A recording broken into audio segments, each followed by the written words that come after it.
Hello, everyone. This is the Free American Press with your host, Alexander Horat. And today we are live for the first time. So it's going to be my goal, everyone, to have a live video every at 8 o'clock every day, 8 a.m. Pacific time. So that's why we're making the video today. It's 8:30, so we're a little off schedule, but we're here to start. And we hope that this video will be around an hour worth. But basically, we're going to go through all the news of the day and my synopsis of the articles and how I view what's happening in the world today. So, first thing I have to share with you was Trump was basically saying that we need these immigrants because they're smarter than us. He said we need people with talent, basically. And Laura Ingraham said, we have talented people here in America. We don't need talented people from other countries. And then Trump said, no, we need talented people from other countries. So basically, he's saying that we don't have talent here in America. And if that's true, to his argument, the public school system has been basically downgraded, and but America still has some of the best colleges and universities in the world, though. So to say that we don't have talented people in America, I think is a very far stretch. Actually, America has some of the smartest people in the world. That's what's made America so great. So I think him saying that we need these immigrants is an oxymoron. And I think the United States shouldn't have all this immigration because we should have be making our own country smarter and having jobs for our own people, people who go to college to get a job, not give it to an immigrant who just moved here to get a job here in the United States because these immigrants are taking away a lot of jobs. Same with AI and robots, that's also taking away a lot of Americans' jobs as well. And another thing that we just saw recently with the president is that there's been some Epstein connection, basically saying that Trump's related to Epstein and that he may have partaked in some illegal acts. So we don't know if that's true or not, but Trump was friends with Epstein. That has been admitted, and he was photographed together with Epstein. So it appears to me that there was a lot of people, Democrats and Republicans, both photographed Epstein as well. A lot of people went on his Lolita Express and everything to that nature. Uh, many of the most powerful elite people of the world were actually going to Epstein's Island and doing whatever they did there. So I think it just shows how the morals of these rich and powerful elite people are not very good for a large degree. Of course, there's some rich people and powerful people who have good morals, but unfortunately, they're few and far between. So it does not surprise me. And basically, I think, well, the Republican and Democrat Party are the same. They're both wanting bigger government, more spending, more taxes. And I think that they just want to get a stranglehold on our lives. So I don't really like the president, and I don't like the Democrats either. I think they're both just as bad. I think we need to have a new party take place, and there needs to be a change here in America. So I'm going to share my screen now to show you what's going on. Uh, so here's some, oh, sorry, that's the live stream. I'm gonna share the screen for something else, basically to show you an article. Uh, Here it is. Um, right here. China purchases of U.S. soybeans abruptly stops. So we basically see China, they were apparently we cooled the trade deal between China and the U.S., but now they're saying that the U.S. soybean purchases abruptly stopped recently. So I actually talked to a farmer. It was pretty interesting, and he said that China buys the soybeans before they're when they're planted, before they're even grown, so they get the soybeans that well. But both these imports have stalled apparently. So basically, we're seeing that happen.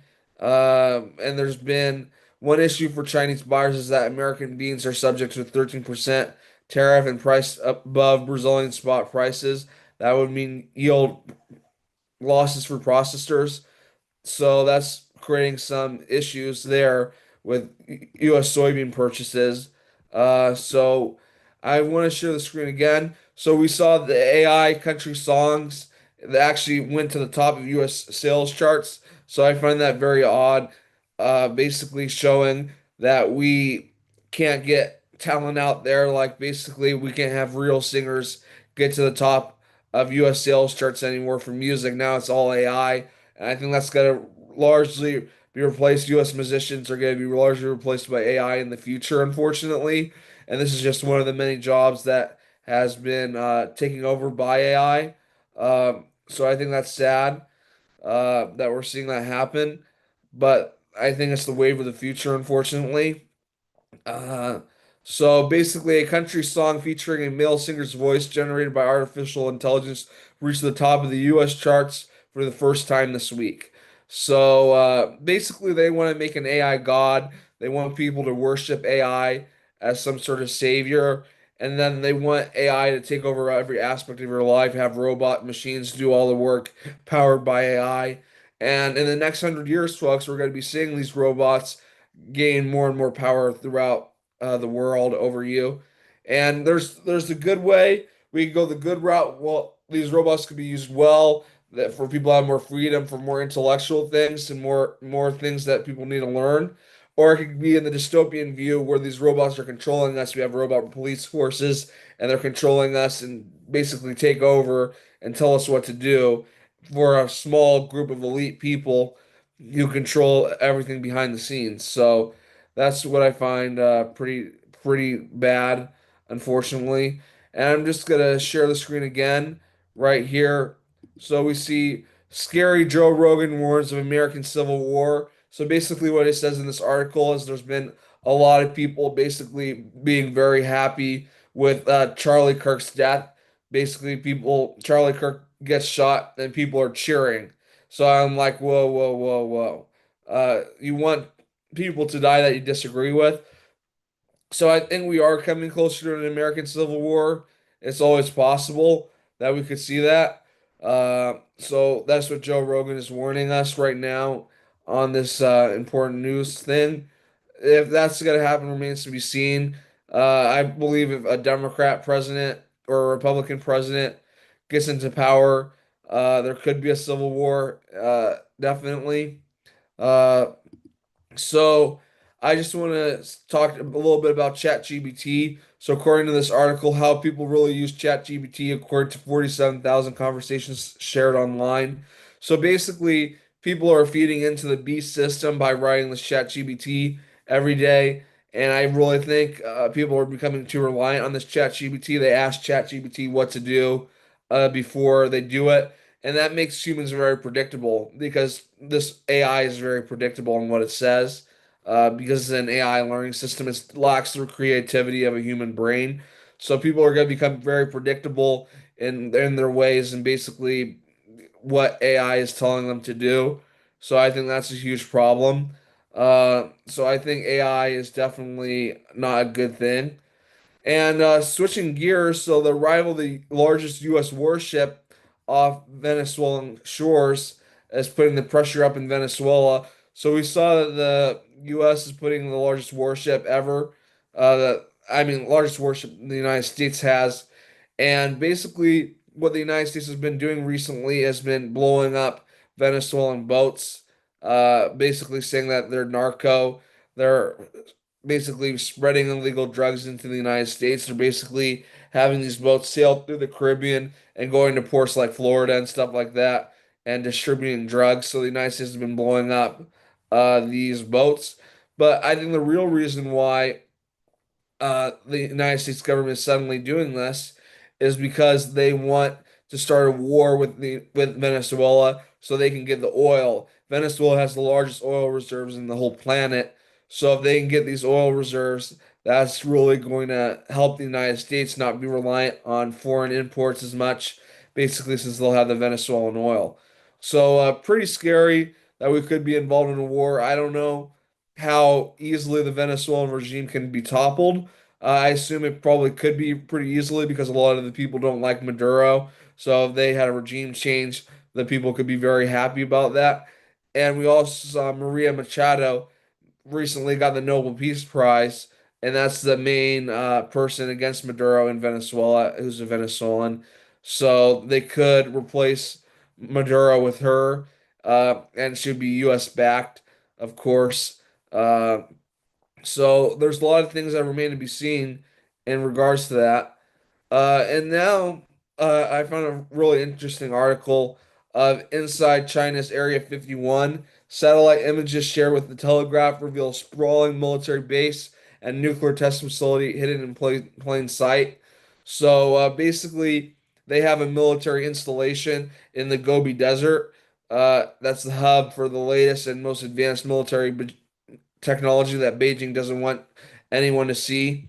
And of course, we know the US has the Area 51. Basically, they try to hide that. They used to say Area 51 didn't exist for years, but then they had to admit that Area 51 exists. So, of course, China and the United States both have black budgets. Basically, what a black budget is the budget they don't want you to see. Basically, they take money from the real budget and siphon it into a black budget, and that's used for very powerful military technology that we're never going to see, probably unless there's a major war. Uh, so a lot of hidden technologies there, and basically what they're doing. So pretty scary how we have such powerful technology to destroy the world, honestly. And we just saw, so right now the United States is funding a war with Ukraine. So we just saw $100 million corruption scandal rocks Ukraine. Zelensky associate flees country before police raids. So they just raided the apartment of Timur Medic, a businessman associated with Volodymyr Zelensky. However, the oligarch already left the country hours before, likely tipped off by an insider because police were going after him.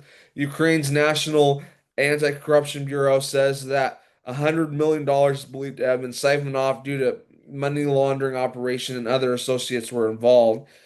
So this is pretty scary. Basically, we're sending all this money and military power to Ukraine, and there's just money laundering, and they're basically siphoning off the money, not for military means, but basically just to get more money. So pretty scary that this is going on. I don't think the United States should be funding Ukraine. I think that's basically we're basically at war with Russia. We're funding a proxy to fight Russia right now, which most people don't realize. And I think Russia is eventually going to win the war with Ukraine, just from all the information that I've seen. But it's definitely going to weaken both countries irreversibly. Thousands of people have already died, and it's just a travesty that this is even happening. Like Ukraine had nuclear weapons at the breakup of the Soviet Union, but then Russia was able to basically get them to give up all their nuclear weapons if basically uh, Russia would never attack Ukraine. So of course they broke that promise. Uh, we saw Ukraine now is maybe joining NATO and all these other things as well. So we definitely don't know what's going to happen for sure, but pretty scary of how corrupt Ukraine is right now. Uh, so we saw oil slides as OPEC glut fears Trump's IE demand opposition. So basically, what OPEC is a cartel. It's the leading oil countries like Saudi Arabia, Venezuela, and others in the Middle East. Basically, they set the price of oil because if they were competing against each other, oil would be very cheap, much cheaper than it is now. So they've all entered into this massive cartel called OPEC, so they can basically get oil prices higher, so they all make more money. So that's what the purpose of a monopoly is, and that's basically what this OPEC is doing right now. Uh, at the same time, we see that the United States is expanding oil and gas drilling in the Gulf of Mexico, Gulf of America also, eyes Alaska next. So we're seeing that we're seeing basically that the United States is becoming more energy independent right now. We're trying to basically mine for oil in a big way now, so that's definitely causing some friction with these other oil producing countries because these oil producing countries don't want the United States to be independent with its oil consumption. They want the United States to be reliant on them. So that's definitely something that we've seen. Uh, so now another thing that we saw recently is that the U.S. House is set to end the historic shutdowns after Democrats cave. So apparently, the they're back on the Hill for the first time in 54 days to vote on legislation that will reopen the federal government by midnight, ending the longest shutdown in U.S. history. So basically, it's now up to the House to vote whether they're going to stop this government shutdown. So it's definitely remains to be seen if they're actually going to end the shutdown. They've already ended it in the Senate, but they need to end it in the House as well.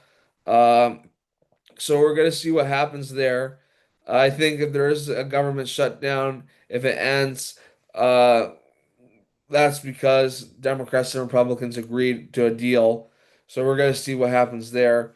And another thing in the news is most Germans oppose combustion engine bans and meat reduction measures to save the planet. So basically, we've been seeing that there's a UN agenda out there, UN 2030 agenda that wants to basically get rid of the combustion engine, get rid of gasoline cars, and have them replaced with electric cars. And they also want us to eat less meat. They want us to eat bugs and things like mealworms and other worms, and basically have us reduced to eating insects and things like that. Uh, so I think it's pretty scary because Americans are already facing extraordinary debt. Many people have credit card debt that they can't pay off, and now you expect them to buy a new electric vehicle, basically get rid of their gas vehicle. And how much is this electricity going to cost Americans as well compared to gasoline? That's also a bigger thing to weigh too. And also, what's the control? How can they control Americans through electric vehicles better than they can gasoline powered cars? Well, you need to get a charge. So basically, your charge only lasts so long until you need to get it recharged again. And then you have to wait. With a gasoline car, you can just easily get gas and basically have the fuel in order to travel to wherever you want to go. So we also see that Bill Gates has recently said that climate change is not the biggest reason of the thing. So I'm going to just share the screen and turn this on for you just to watch. On the far left, one of the most vocal climate change activists now says we need to forget focusing on green energy and stop investing in expensive and questionable efforts for, quote, zero carbon emissions. In an essay, billionaire Bill Gates argues climate change is not going to wipe out humanity and says all the money that was spent to try and get rid of fossil fuels has essentially been wasted. Instead, he says that money could go toward fighting world hunger and preventing life-threatening diseases. Gates' essay does come ahead of next month's Global Climate Change Summit and has caused a firestorm on social media. A post from one user that's gone viral states, "This is a huge victory. Bill Gates and the climate change alarmists are finally admitting humans will be just fine. Truth tellers were demonized for years for saying the extremism was unwarranted. But even with massive censorship, the data keeps proving that human activity isn't causing the planet to combust." So we see that, and I think that's a good ending for this live video. We could have went longer, but I definitely want to do longer in the future. And I'd just like to thank all the viewers for watching this video. Please share it with your friends, subscribe to the channel, and comment. And thanks again for watching. You all have a great day. Goodbye. Just ending the stream now.